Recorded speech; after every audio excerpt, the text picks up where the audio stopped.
রিয়াকশনটা আমাদের বাংলাদেশের কোকাকোলার কেমন হতে পারে।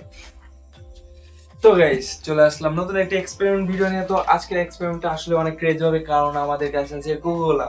তো এটা দিয়ে আজকে আমরা এক্সপেরিমেন্ট করে দেখবো আসলে রিয়াকশনটা। তো আমাদের কাছে জাস্ট কোকাকোলা না, বেকিং সোডাটাও আছে পুরো 40 গ্রাম। তো আমরা দেখবো আসলে এর রিয়াকশনটা কি হতে পারে। কিন্তু এই ভিডিওটা আসলে অনেক জনই করে রাখছে, তো আমাদের করার কারণ আমাদের ডেঞ্জার আমি এটা কখনোই করে নাই। এই জন্যই আমাদের এই এক্সপেরিমেন্টটা করা। এটা অনেকেই দেখেছো, তারপরেও করছি কারণ আমাদের ডেঞ্জার আমি তো করতে হবে।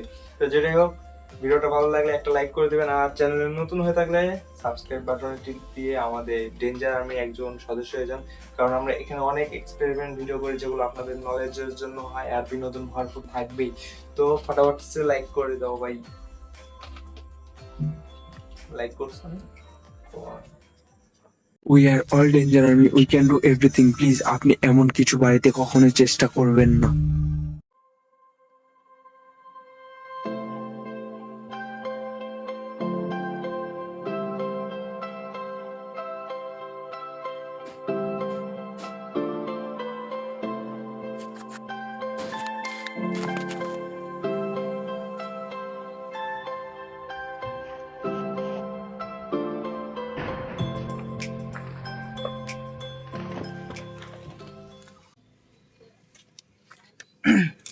তো গাইস আমি কিন্তু এটা কখনোই করিনি, তো এখন দেখবো আসলে রিয়াকশনটা।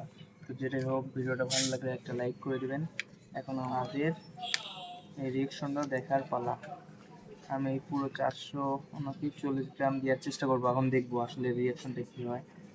তো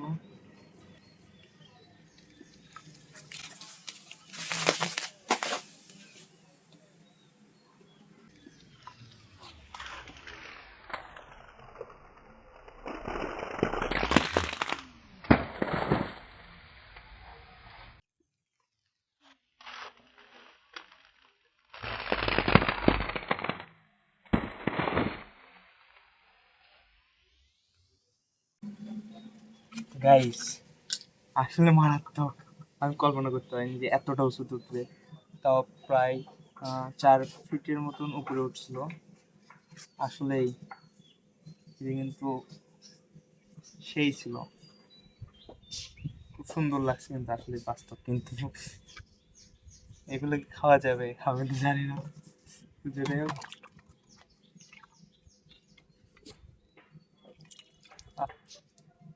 কোক দিয়ে হাত ধোয়া মানুষ খাইতে পারে না, আমরা নষ্ট করতেছি।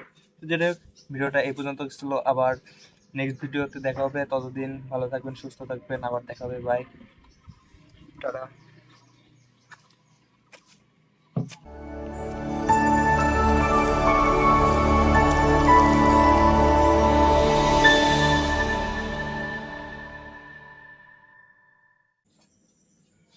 তো গাইস তো গাইস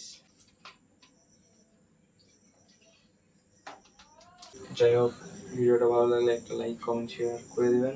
থ্যাংক ইউ, ওয়েলকাম।